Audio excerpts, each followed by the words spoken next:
Hi friends, எல்லாருக்கும் அஸ்ஸலாமு அலைக்கும். நேற்று ஃபஸ்ட்டு நோன்பு முடிச்சதுனால எல்லாருடைய துவாவுமே கபூல் ஆகட்டும். நான் அவங்களுக்காக துவா பண்ணிக்கிறேன்.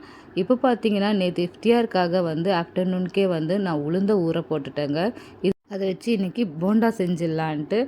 இப்போ நேற்று சப்ஜா பீன்ஸும் ஊற போட்டிருந்தேன். கூடவே பாதாம் பிசுரும் ஊற போட்டிருந்தேன். ஏன்னா இது இப்போ அடிக்கிற வெயிலுக்கு ரொம்பவுமே ஹீட் ஆகிடும் பாடி. அதனால் இந்த பாதாம் பிசுறு, இந்த சப்ஜா பீன்ஸ்லாம் யூஸ் பண்ணிக்கலாம். இது நான் இன்றைக்கி ரோஸ் மில்க்லேயும் கூடவே லெமன் ஜூஸும் என் பையன் கேட்டிருந்தா அவனுக்காகவுமே ஆட் பண்ணிக்கலான்னு சொல்லிட்டு ஃபஸ்ட்டே எல்லாமே ஊற போட்டுட்டேன். இப்போ அசர் தொழுகைக்கு மேலே என்ன பண்ணேன்னா ரோஸ் மில்க் செய்கிறதுக்கு ஆரம்பித்தேன். இப்போ வீட்டில் நான் பசும்பால் எப்போவுமே வாங்குவேங்க.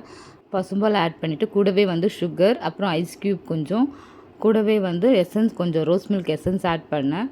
இது எல்லாமே மிக்ஸி ஜாரில் போட்டு நல்லா அடிச்சுட்டு, இப்போ நம்ம ஊற வச்சுருக்கோம் இல்லைங்களா, அந்த பாதாம் பிசுரை மட்டும் இதில் நான் ஆட் பண்ணிவிட்டேன். இது குடிக்கும் போது நல்லாவே இருக்கும், ஒரு ஜெல்லி மாதிரி இருக்கும். அதை ரெடி பண்ணி ஃப்ரிட்ஜில் வச்சுட்டேன். இப்போ இந்த போண்டா செய்கிறதுக்காக உளுந்தை நான் மிக்ஸி ஜார்லேயே அரைச்சிட்டேங்க. அது நல்லா அரைப்பட்டதுக்கப்புறம் இது கூட சால்ட்டு, அப்புறம் சோடா மாவு, கொஞ்சமாக அரிசி மாவு 2 ஸ்பூன் ஆட் பண்ணேன். அப்புறம் வெங்காயம், பச்சை மிளகா, கொத்தமல்லி இது எல்லாமே ஆட் பண்ணி நல்லா கலக்கி விட்டுக்கிட்டு நம்ம எண்ணெய் ஊற்றி எண்ணெயில் சுட்டு எடுக்க வேண்டியது தான். இதுக்கு சட்னி என்ன பண்ணேன்னா, உடச்சக்கடலை சட்னி தாங்க செஞ்சேன். பசங்க வேணான்னு சொன்னாங்க. இருந்தாலுமே வெறும் இதுவாக சாப்பிட்டா நல்லா இருக்காது. அதையுமே கூட செஞ்சு வச்சுட்டேன். நெக்ஸ்ட்டு என்ன பண்ணேன்னா, லெமன் ஜூஸ் போட்டு வச்சுட்டேன். லெமன் ஜூஸ் நான் அந்த சப்ஜா சீட் ஊற வச்சு இல்லைங்களா, அதையுமே இந்த லெமன் ஜூஸில் ஆட் பண்ணிவிட்டு சுகர் எல்லாமே ஆட் பண்ணி லெமன் ஜூஸில் கொஞ்சமாக சால்ட்டையும் ஆட் பண்ணேன். ஏன்னா எடுத்தோடனே நம்ம லெமன் ஜூஸ் குடிக்கிறதுனால சில பேருக்கு ஹெட்டேக் வரும். அதனால கொஞ்சமாக சால்ட்டை சேர்த்துப்பேன் எப்போவுமே.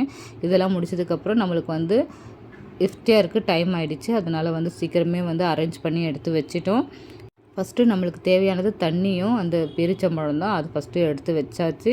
நம்ம நோன்பு கஞ்சியும் வாங்கிட்டு வந்திருந்தாங்க இன்றைக்கி. அதையுமே எடுத்து வச்சுட்டு நல்லபடியாக நோன்பு திறந்தாச்சு. இந்த வீடியோ உங்களுக்கு பிடிச்சிருந்தா ஒரு லைக் பண்ணி ஒரு சப்ஸ்கிரைப் பண்ணுங்கள். நெக்ஸ்ட் வீடியோவில் பார்க்கலாம். பாய்.